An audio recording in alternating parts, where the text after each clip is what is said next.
playground din dito. Yan ang playground. Tapos yan yun.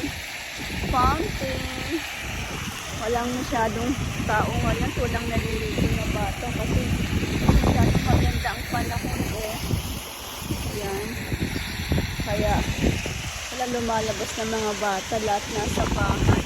At tayo dahil magtatapon tayo ng basura. Ayun ang basura natin. Tatapon tayo. Yan, dito tayo sa labas. Ayan oh. Ganda ng park dito. May playground. At ang laki pa ng ano doon, no, playground. Pwede rin dyan mga dog run.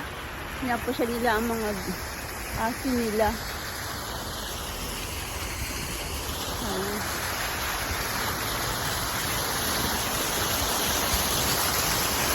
Nalagyan tubig oh. Ganda dito pag tag-init na. Summer hanggang August pa yan ang fountain dito. Pwede kang maligo kahit hindi bata, kahit katulad natin, pwede dyan.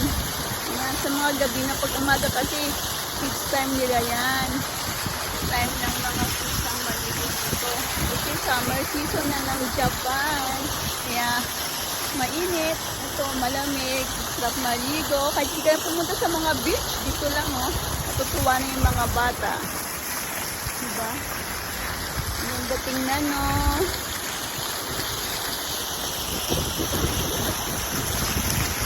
Yan, parang gusto ko na rin maligo. Pusman ng hangin. Ayan, ito yung natin. Journey in Japan. Buhay Japan. Subscribe ka na and bell the notification. Thank you for watching Journey in Japan. Ganda tumambay dito sa hapon. Kasi bukas yan ng 10 o'clock ng umaga. Kahit walang naliligo.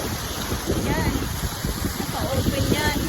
Diba sayang ang tubig pero para sa mga kids, para sa mga nakatira dito sa Japan, open yan.